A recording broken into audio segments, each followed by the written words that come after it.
بسم اللہ الرحمن الرحیم۔ السلام علیکم۔ منقول ہے کہ قوم نوح علیہ السلام میں ایک بدبخت بوڑھا جس کا نام قصا تھا، اس نے ایک دن اپنے بیٹے جادو کو اپنے پاس بلایا۔ اس نے بیٹے کو وصیت کی، دیکھو بیٹا، کبھی بھی نوح علیہ السلام کی باتوں میں نہ آنا، بلکہ وہ جہاں نظر آئے اس کو اذیت پہنچانے میں کوئی کسر نہ چھوڑنا۔ یہ ہمارے آباء و اجداد اور ہمارے معبودوں کو برا بلا کہتا ہے۔ اس کے بعد وہ اٹھا اور اپنے بیٹے کو لے کر حضرت نوح علیہ السلام کی تلاش میں چل نکلا۔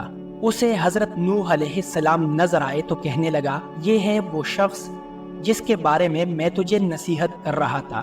یہ ساحر و کذاب ہے، اس کی باتوں میں آ کر اپنے مذہب کی تکذیب نہ کرنا اور نہ اپنے باپ دادا کے دین کو کبھی چھوڑنا۔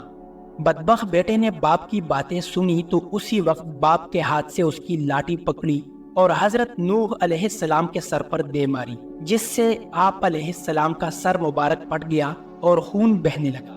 آپ علیہ السلام نے بارگاہ الہی میں عرض کیا، یا الہ العالمین، میں نے اپنی قوم والوں کو شب و روز ہدایت کا درس دیا، لیکن انہوں نے ہمیشہ راہ حق سے فرار اختیار کی۔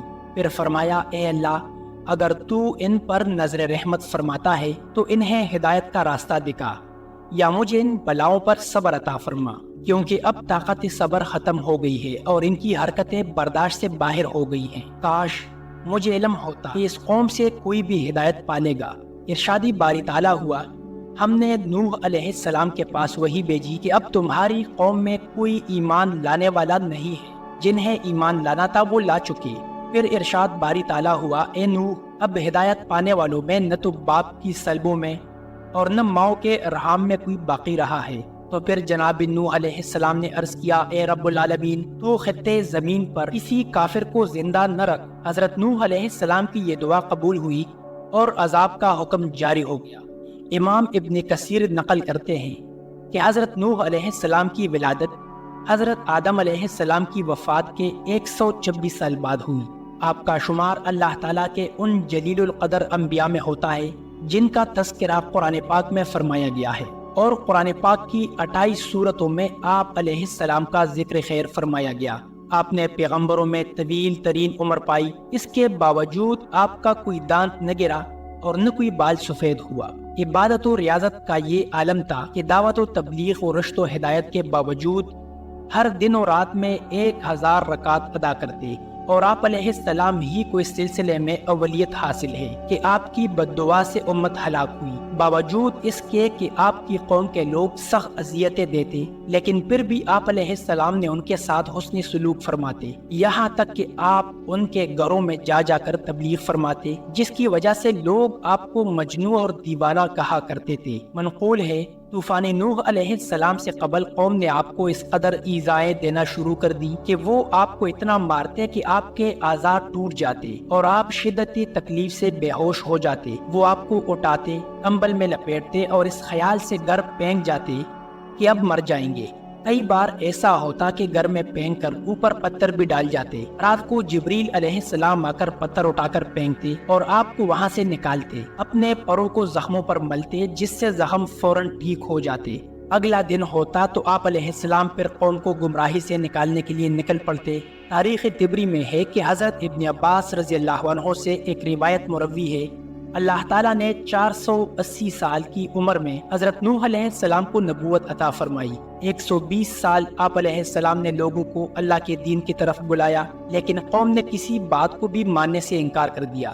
پھر اللہ تعالیٰ نے آپ کو کشتی بنانے کا حکم دیا، اور جب آپ کشتی بنا کر اس میں سوار ہوئے، اس وقت آپ کی عمر مبارک 600 سال تھی۔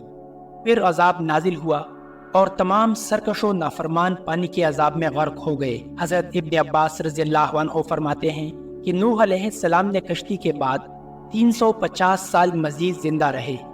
حضرت کعب احبار رضی اللہ عنہ فرماتے ہیں کہ جب حضرت نوح علیہ السلام کی وفات کا وقت قریب آیا تو آپ ایک پہاڑ پر سیر فرما رہے تھے۔ ملک الموت روح قبض کرنے کے لیے تشریف لائے تو آپ کے پیچھے پہاڑ پر تشریف لے گئے۔ جب ملک الموت کا سامنا حضرت نوح علیہ السلام سے ہوا تو عرض کی، موت کا وقت ہو چکا ہے۔ حضرت نوح علیہ السلام نے موت کی تکلیف کا تصور کیا تو زوردار نعرے بلند کیا، حتیٰ کہ یہ سن کر جنگل کے تمام جانور جمع ہونے لگے۔ پھر آپ نے ملک الموت سے فرمایا، مجھے اتنی مہلت دی جائے کہ میں اپنے گھر والوں سے رخصت ہو لوں۔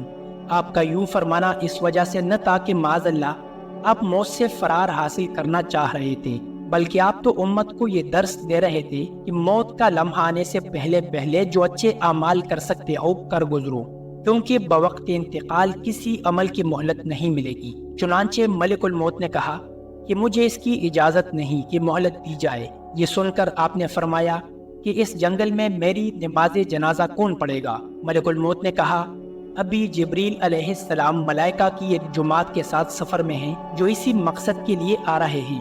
یہ معلوم ہوا تو آپ وعدہ الہی کی تکمیل کے لیے رضامند ہو گئے۔ اسی اثناء میں حضرت جبریل علیہ السلام تشریف لائے اور دریافت کیا، اے انبیاء میں سب سے طویل عمر پانے والے، آپ نے دنیا کو کیسے پایا؟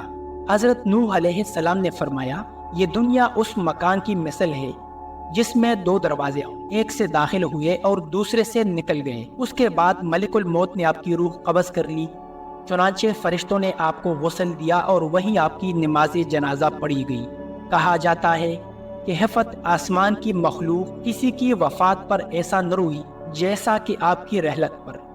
دعا ہے کہ اللہ کریم ان کی مرقد پر کروڑوں رحمتوں کا نزول فرمائے اور ان کے ذکر خیر کی بدولت ہماری بے حساب مغفرت فرمائے، آمین۔